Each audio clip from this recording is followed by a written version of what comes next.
сиділи за столом.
Вдома лежить газета чернігівська місцева, там де стаття про нас. На ваші концерти ходять танцювати не під музику, а під текст. Мандруй, мандруй, моя крихітко, у потязі з Києва в Хелм. Ми вічно молодий гурт, тому що ти почуваєш себе вічно молодим, таким вампіром музичним трошки. Іноді одне слово може призвести до цвітіння серця. Коли я готувалась до інтерв'ю, я на 3 тижні зробила заплив у всі ваші релізи. Оце в мене так було. Починаючи з зими, я створював ніщо. Це вже поява цієї ритм-машини, що, наприклад, вкрала серце Євгена Філатова назавжди, і Копік Кіноман просто в нас не вимикався. Через цю квапність з'явилася ця драмашинка. Вітаю на Фабричній 12. Сьогодні Кропивницький приїхав в Чернігів. І я щаслива відкрити для глядачів, можливо, для когось вперше, гурт Блумскорда «Цвітіння серця». І мені здається, що саме так звучить дуже актуальна, чесна музика, яка рефлексує те, що з нами відбувається. Без купюр, без компромісів, от так, як є. Визнаний гурт меломанами, музикантами, митцями. І я заздрю вам, що хтось із вас побачить це і почує це вперше. Це дуже красиво, це дуже тонко, дуже музично. І це той момент, коли люди танцюють під лірику, а не під музику. Тож, Блумскорда на Фабричній, 12.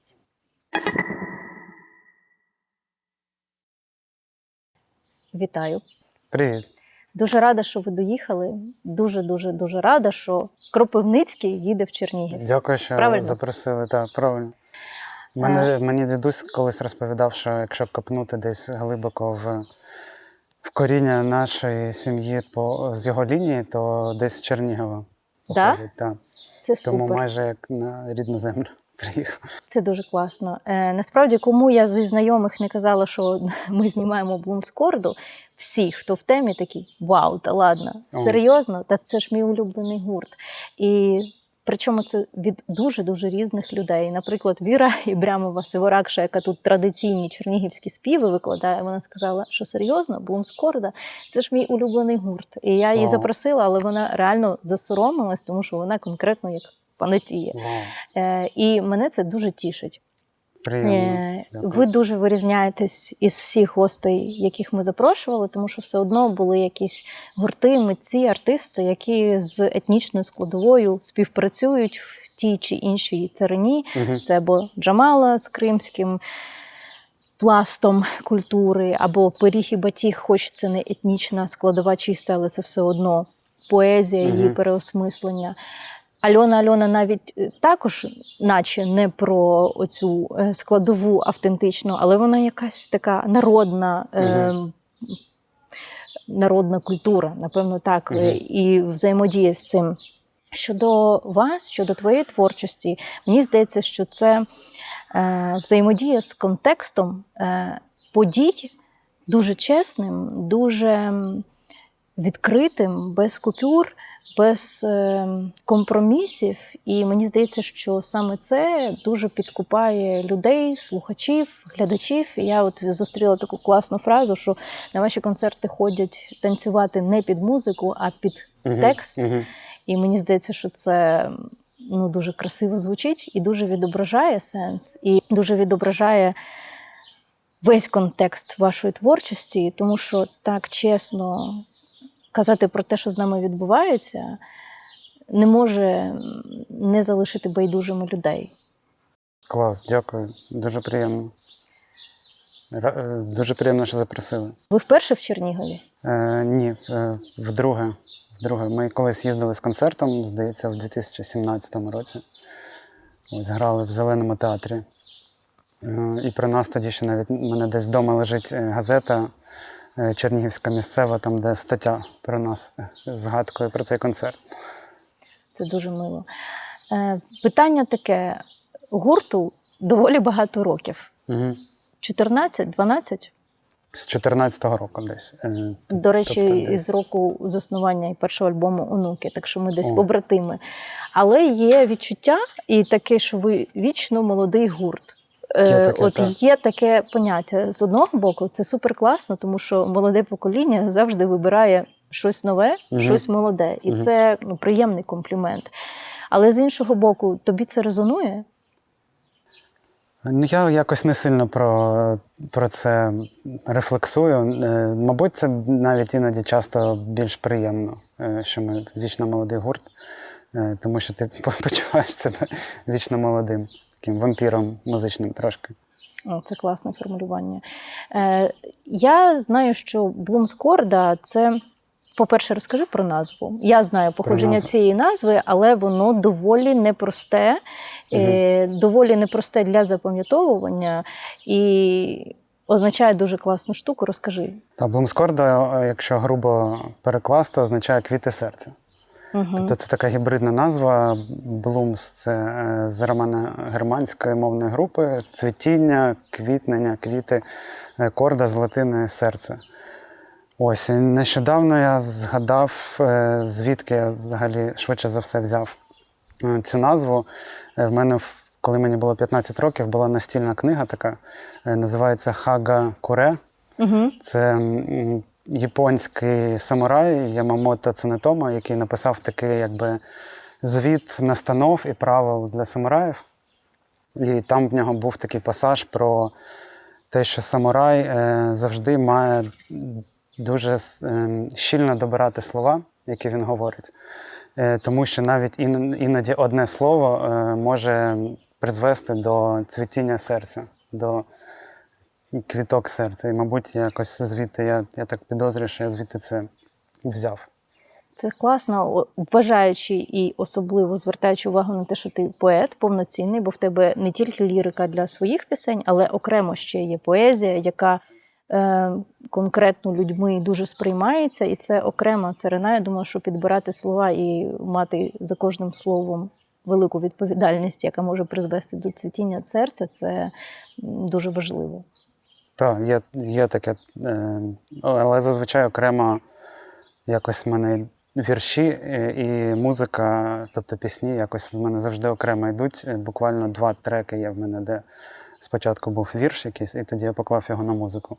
Тобто спочатку є музика, потім Зазвичай є... спочатку так, музика, а потім текст.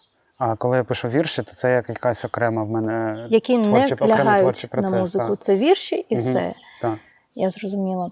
Блумскорда – це такий гурт, мені здається, що визнаний меломанами всіми, хто шарить, всіми, хто в темі. І я чула про Блумскорду реально з 14-го року, ще тому, що на той час хлопець моєї барабанщиці, Назар Бачевський, грав в твоєму гурті. Так. І я знала, де у вас концерти, коли концерти, і прям так слідкувала опосередковано, не чувши жодного треку. Коли я готувалась до інтерв'ю, я на 3 тижні зробила заплив у всі ваші релізи, у всі дуети, у всі сингли, міні-альбоми, альбоми. Я зрозуміла, що кількість альбомів просто неймовірна. І продуктивність 6, здається. 7. Чи 7. Ну, 7. так, якщо з міні-альбомом, то 7. Це дуже багато, насправді. А останній, 22-й, 25-й рік, 26-й, це вже поява цієї ритм-машини, що, наприклад, вкрала серце Євгена Філатова назавжди, і Копік Кіноман просто в нас не вимикався в машині. Клас. І мені здається, що революція звучання – це не еволюція, це дійсно революція. Вона неймовірна. Зазвичай буває так, що вау-ефект перший альбом, і потім, тобто дуже рідко, коли от таке стрімке зростання, прям як ніби величезна розвиток такий конкретний до якоїсь конклюзії в кінці. Ну, в мене просто є така, не те щоб принцип, мені зазвичай стає, я нуджуся, коли повторюю те, що я вже робив. Тобто, якщо я би писав такий самий альбом, як, наприклад, перший повноформатний, коли вже там з усім, з барабанами, з духовими і так далі, то мені якось ставало нудно це робити однаково. І я зазвичай намагаюся робити трошки якось інакше, по-іншому. Ось, ну а з цією драмашинкою, мені здається, ще повпливав наш час, взагалі, в якому ми живемо, тому що я помітив, що якось внутрішньо я дуже сильно прискорився. Є якийсь, мабуть, такий внутрішній страх встигнути щось зробити. Тому що ти не знаєш, що буде далі. Можливо, там прилетить щось, якась ракета, чи ще щось станеться. Тобто дуже розблюрене майбутнє. Плюс, коли ти записуєш буквально на студії, у мене вдома просто студія така домашня, коли ти щось записуєш, ти також поспішаєш, тому що може бути тривога, можуть бути якісь ще справи. І, мабуть, через цю квапність з'явилася ця драмашинка, тому що вона така дуже швидка і квапна, і вона відображає насправді стан душі, який в мене зараз. Квапна драм-машинка – це був би гарний EP. Класна назва. От ти класно сказав про час, дійсно, я все це розумію. І Я у всіх своїх гостей певний час питала про шароварщину, яка дуже сильно виникла в 22-му році. Мене, чесно, це дуже тривожило, тригерило. Я з усіма якось намагалася цю тему проговорити, рефлексувати, чомусь сильно вона мене тривожила. Вона відійшла, як Марина Круць сказала правильно, як з річки сміття, те, що розшаровується і залишається чистий струмінь. І от на противагу цьому ти був перший артист, який в 22-му році випустив альбом «Не про війну». Я пам'ятаю свою стрічку, я скролю, і нарешті перший альбом «Не про війну». І я думаю, вау, оце сміливо. Він, в принципі, був одним з перших альбомів після повномасштабного вторгнення, якщо не помиляюсь. Але це велика сміливість випустити щось не на тематику того, що випускали абсолютно всі, хто і до цього взагалі не мав ніякого стосунку, просто всі ринули в цю тему, це зрозуміло. Але це такий сміливий, класний крок, хоча це все одно величезна рефлексія, величезний відбиток часу. Але я так запам'ятала цей момент і думаю, крутий. Клас. Дякую. Якось прокоментувати, так? Чому можна не коментувати, можна просто подякувати. І я тобі дякую, що є і такі моменти, і в твоїх, це не означає зовсім, що в твоїх альбомах немає рефлексії того, що відбувається, тому що вони є. Я для себе 2 пісні виокремила. Перша – це пісня про війну, вона так і називається. Я ж знаю, що ти сьогодні її для нас заграєш.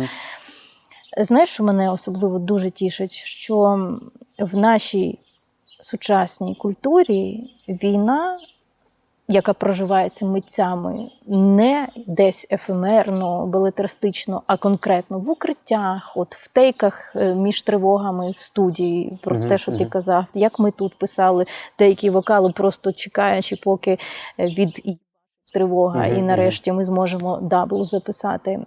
Тобто це наша реальність, і пісня про війну настільки світла, це якийсь такий контраст про дуже глибоку тему, дуже в грайливій формі. І я ще, коли з Євгеном цю пісню, я попросила, щоб ти її виконав. Ти хотів інші зіграти, але от на цій наголосила я, тому що мені хотілося, щоб широкий загал, можливо, який не знайомий з твоєю творчістю, почув, що пісня про війну може звучати ще так.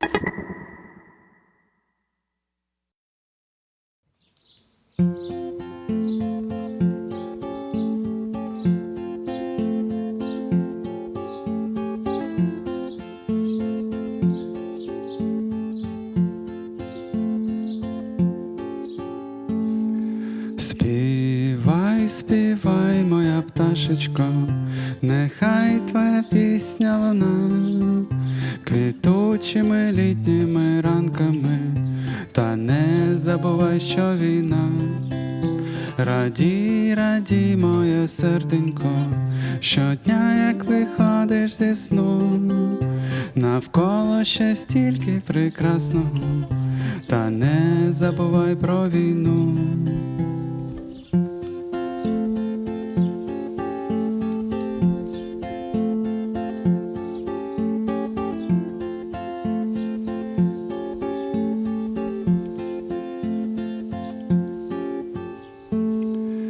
Мандруй, мандруй, моя крихітко, у потязі з Києва в Хелм. Відкрий місця і нових людей, та переклади, що тут хел. Даруй, даруй свою посмішку, така промениста вона. Забудь усе, що колись було, та не забувай, що війна. Пам'ятай, пам'ятай, пам'ятай, пам'ятай, пам'ятай, пам'ятай, пам'ятай, що пам'ятай, пам'ятай, пам'ятай, пам'ятай, пам'ятай, пам'ятай, пам'ятай, що жив. Пам'ятай, пам'ятай, пам'ятай, пам'ятай, пам'ятай.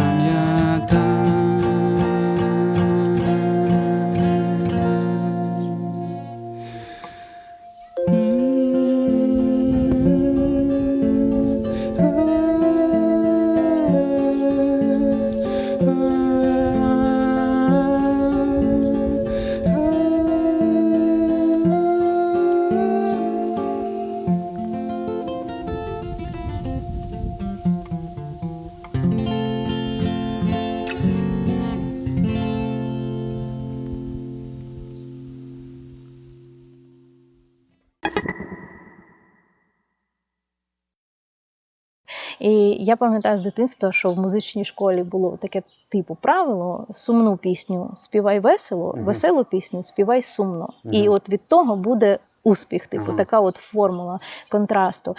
І мені здається, що ця пісня про війну, вона така, типу, грайлива, якась легка. І оцей потяг в Хелм, я не знаю такого ніжного оспівування нашої оцієї реальності, хто знає, хто їздив на гастролі, наприклад, потягом в Хелм, це чистий хел, про який ти потім співаєш. На противагу наступна в альбомі наступного року пісня «Старання не втратити розум», в якій немає цієї легкості, і в якій з текстом, як на мене, стоїть велика втома і то розуміння, що оце питання того, хто виїхав, хто тригерить там якоюсь паралельною реальністю. Здається, я вже і не злюсь абсолютно на тих, хто був звідси раніше поїхав.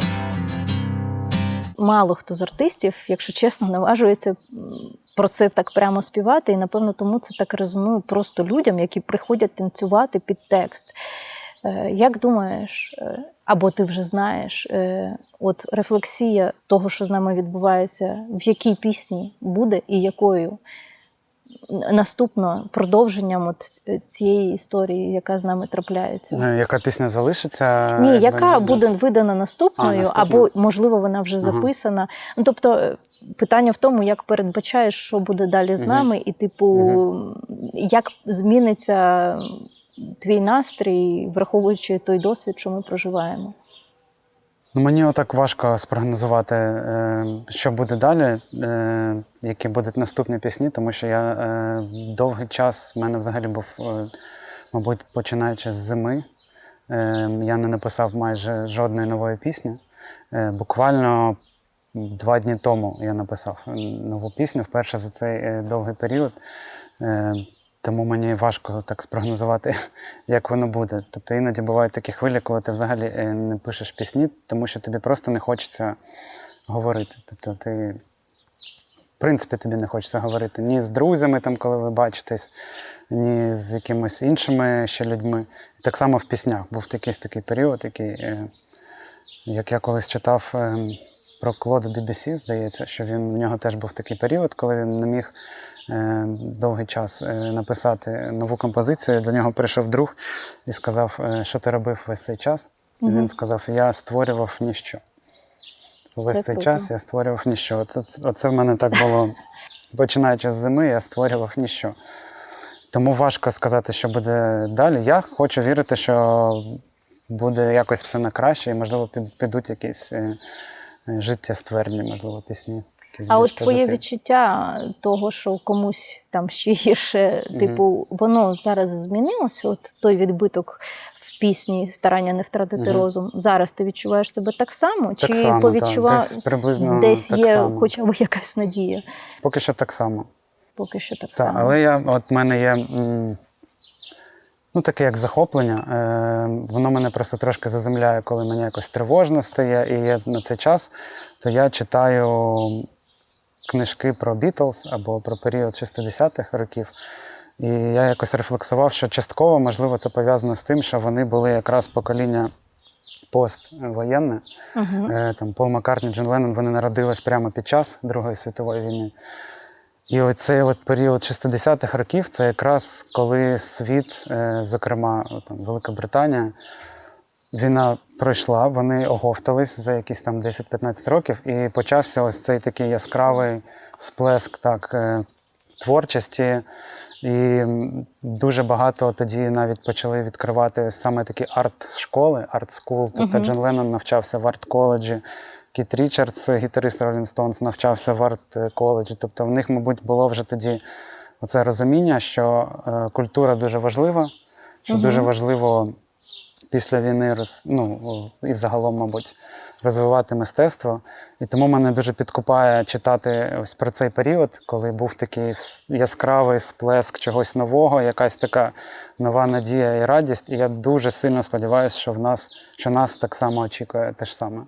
А як ти думаєш, чим ми відрізняємося від світу, в якому немає війни, по аудиторії, Мгм. які ти бачиш яку ти бачиш на своїх концертах? Мені важко судити, тому що я якось не взаємодіяв з людьми по той бік, скажімо так. Я тільки чув відгуки від знайомих, які виїздили за Ну, кордон. все одно цей Так. діалог є. Ми ж всі живемо ніби в двох вимірах, і ці два виміри дуже часто контроверсійні, між собою наелектризовані, але в цілому нам дуже потрібен також буде цей діалог. От яка, як на твою думку, типу різниця між нами і що нас може поєднати? Ну, це таке питання риторичне, роздуми. Тому що ми в тій ситуації, в якій немає ні правил, ні інструкцій. Ми все з досвідом вперше проживаємо, натикаючись на граблі. Ну, мало того, що ми просто в екзистенційній якійсь парадигмі існуємо постійно, але те, в якій ще реальності живуть артисти, під якою лупою вони живуть, і зі скількома вхідними даними вони мають бути в балансі для того, щоб це виглядало, це зчитувалось і це сприймалось. Тобто виклики для артистів збільшені і гіпертрофовані ще більше, ніж просто в реальності світу, в якій немає війни. До нас доєднуються ще виклики війни. Вони всі дуже складні, але просто твої відчуття. По моїх відчуттях є якась... це не те, що я когось засуджую, але просто є таке звичайне нерозуміння. Тобто люди, які десь там, вони, мені здається, не можуть зрозуміти тих, які тут. Тобто вони просто банально із-за того, що вони не переживають той досвід, який переживаємо ми. Ось, у мене був навіть випадок, коли ми грали концерт, і приїхала дуже хороша знайома, яка спочатку повномасштабного живе за кордоном, і вона якось за довгий час приїхала в Україну, прийшла на концерт, і мені навіть здалося, що вона дивилась переляканим поглядом на мене і на нас. Тобто вона така трошки... Тому мені здається, що є якийсь такий певний бар'єр або такий пробіл між нами. Але, можливо, ці люди зіграють ще свою роль якраз у відбудові, ревіталізації. Вони однозначно будуть потрібні, але я дуже часто таку думку зустрічаю, що для людей, які тут, здається, що реальність виключно тут.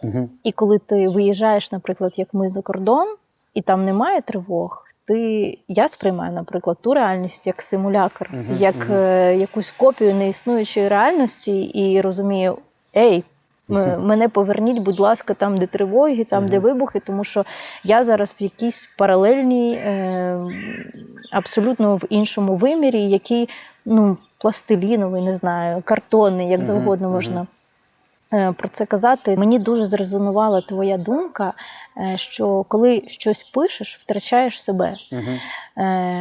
Це дуже красиво звучить, а це ще дуже правдиво звучить. Тому що я знаю, коли ти типу щось написав, ти ніби віддав якусь велику частину себе, і наче спочатку, принаймні у мене якась супер ейфорія, а потім ти думаєш, а це точно воно? І оцей неймовірний якийсь дуалістичний приплив емоцій, що типу ти дуже багато віддав і вклав, і величезних між цим сумнівів, чи це воно, чи ні.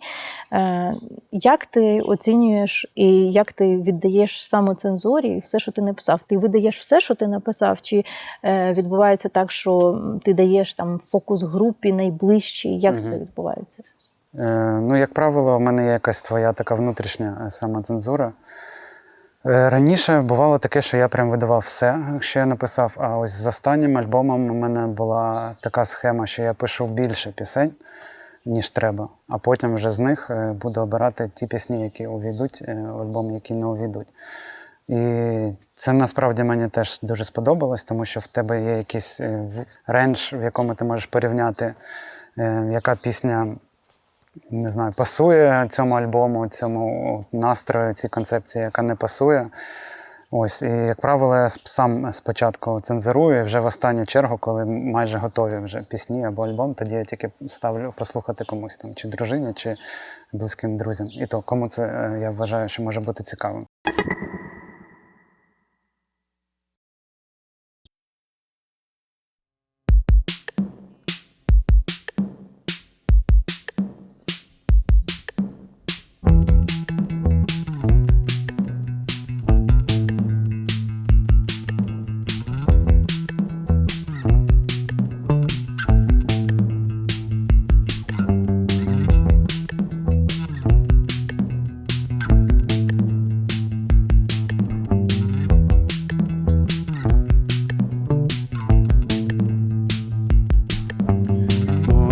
Клітка схожа на один район. Її сітка — це 4 вулиці. Я нарешті бачив дивовижний сон. Пробудився з посмішкою на лиці.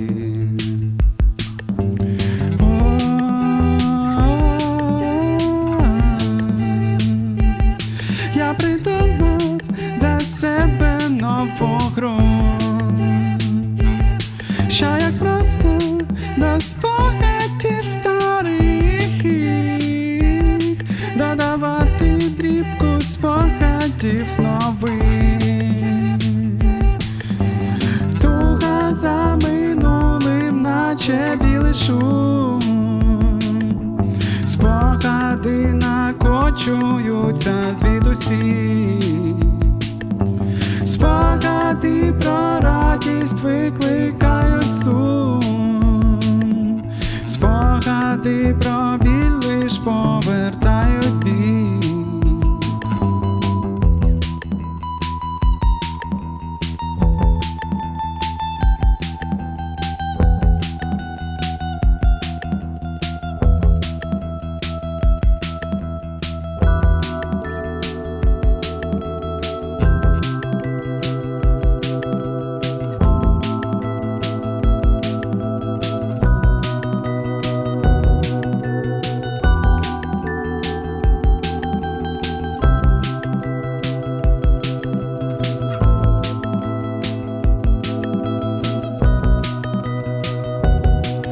Все ще буде, буде, буде, буде у нас. Все ще буде, буде, буде, буде у нас. Все ще буде, буде, буде, буде у нас. Все ще буде, буде, буде, буде у нас. Все ще буде, буде, буде, буде у нас. Все ще буде, буде, буде, буде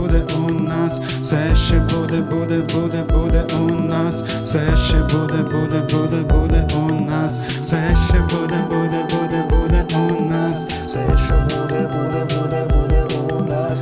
Все ще буде, буде, буде, буде у нас. Все ще буде, буде, буде, буде у нас. Все ще буде, буде, буде, буде у нас. Все ще буде, буде, буде, буде у нас. Все ще буде, буде, буде, буде у нас. Все ще буде, буде, буде, буде у нас. Все ще буде, буде, буде, буде у нас.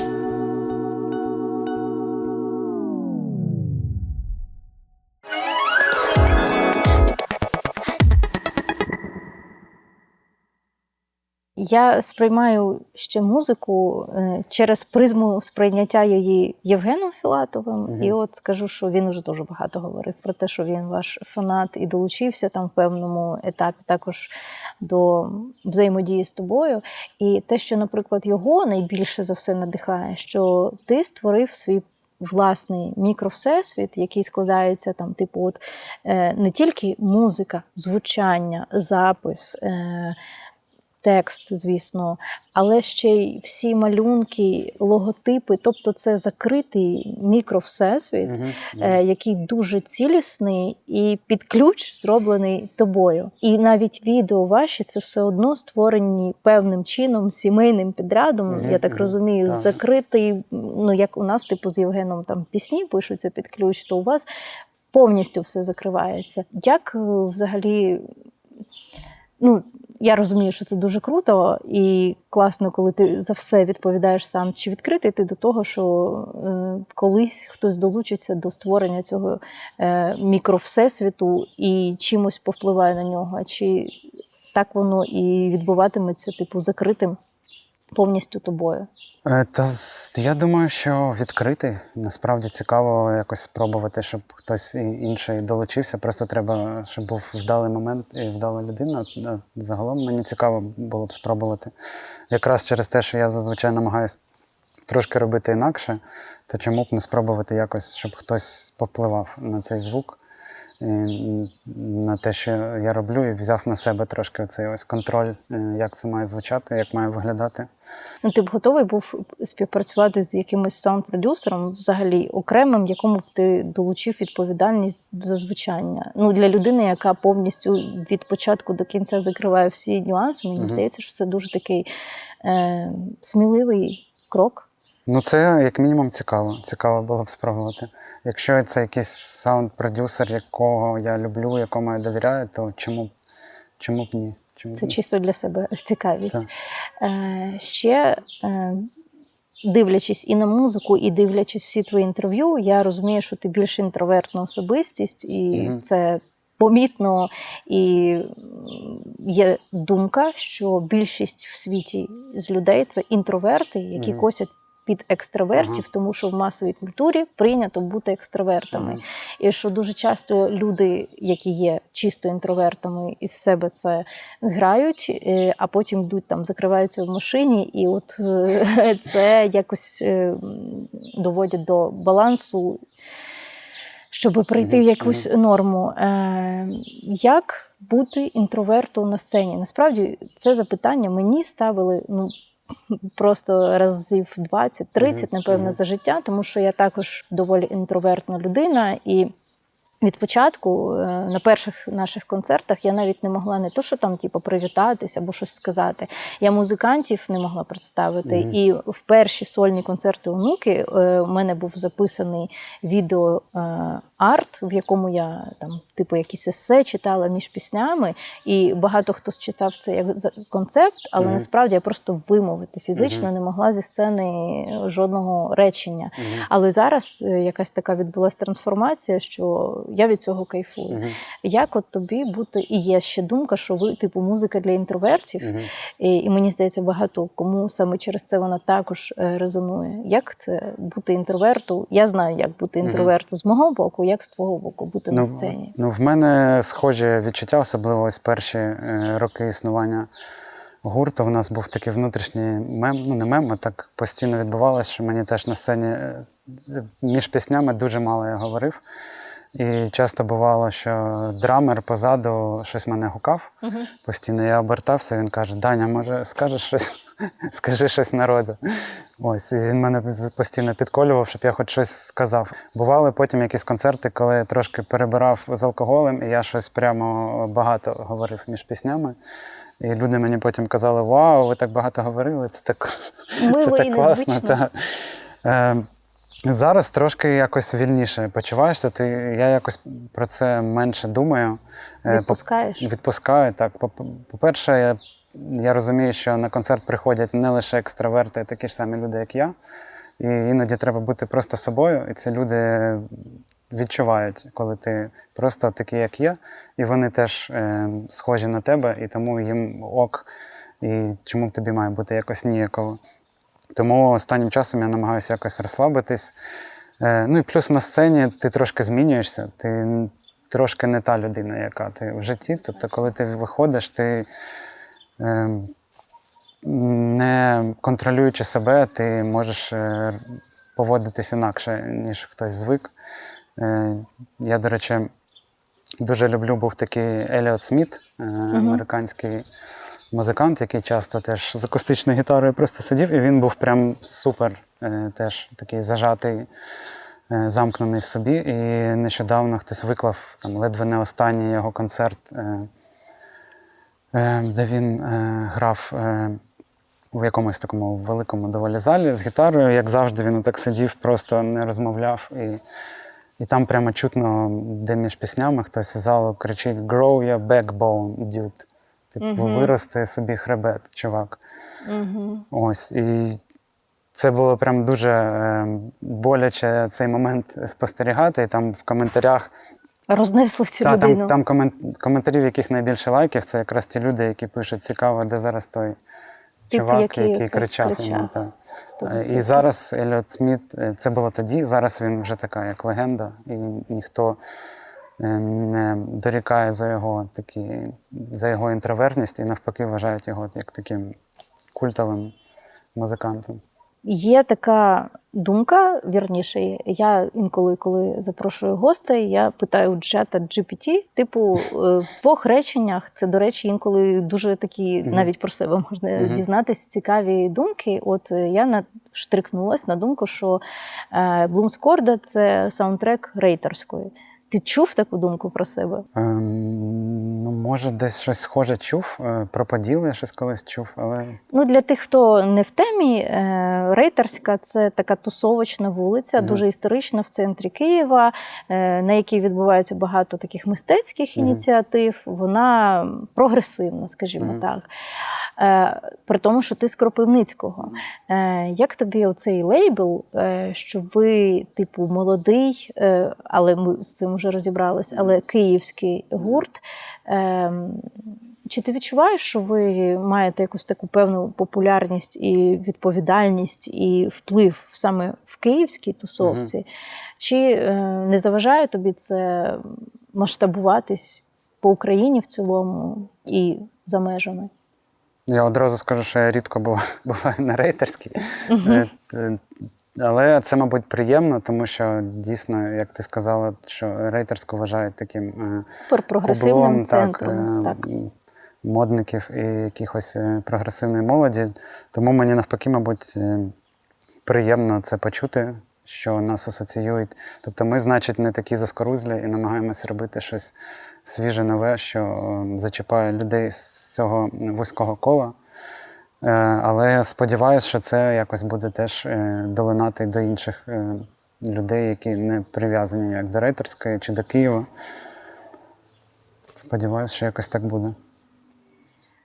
В кінці програми я питаю у своїх гостей різні питання, одні й ті самі, на які вони відповідають. І раніше це було, як звучить українська музика, це було актуальним. До цього це було питання нагальне, таке шароварщини, яке мене дуже дійсно гнітило.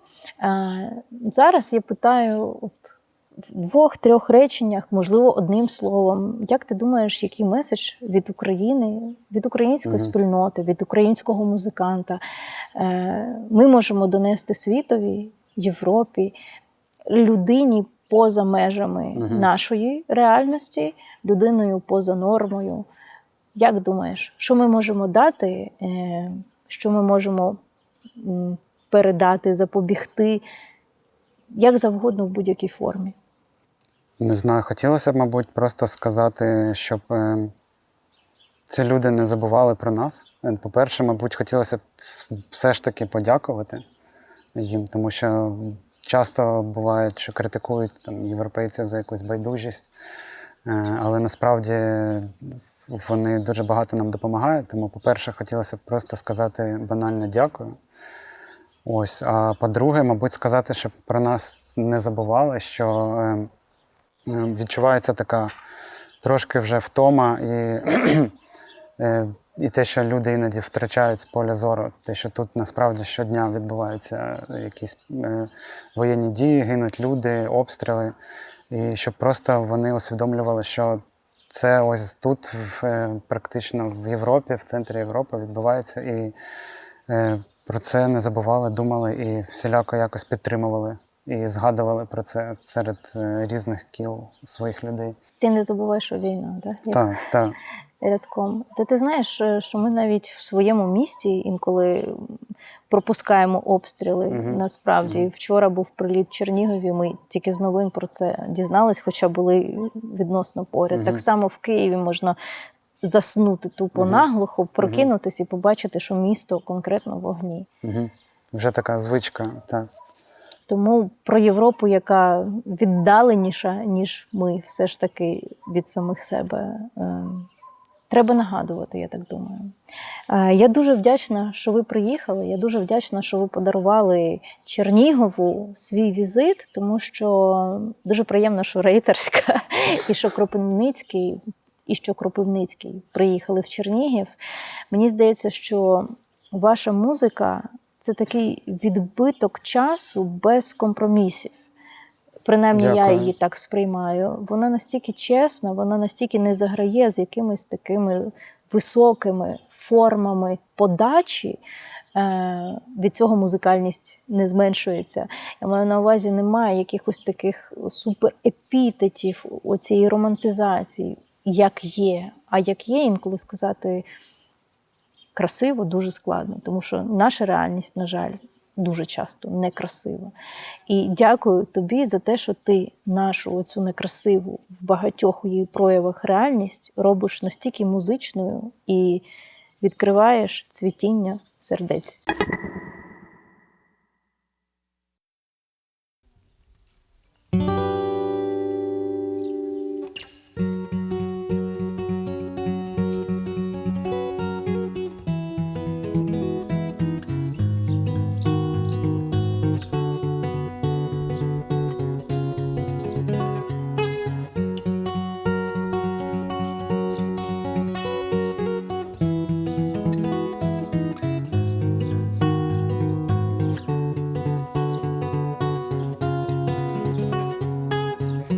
Галатея.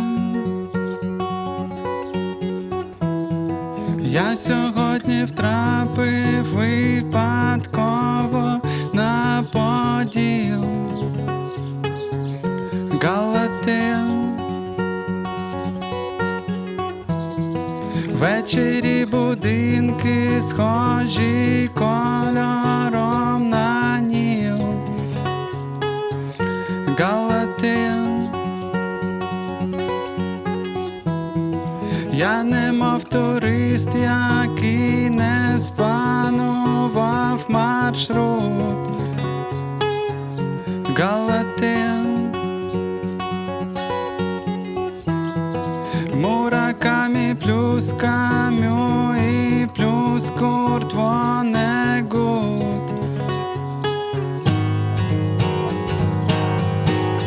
Може і ти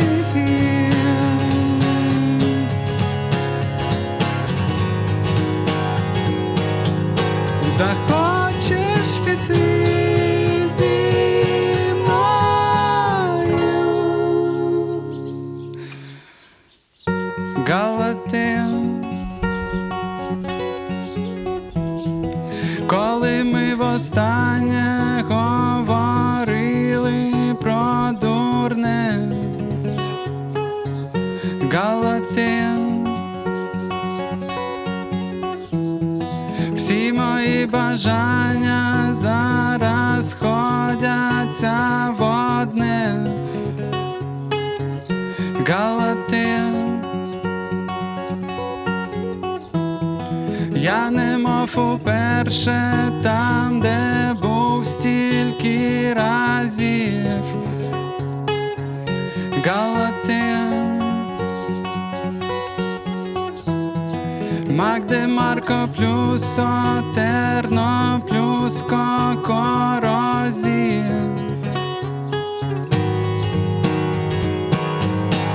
Може і ти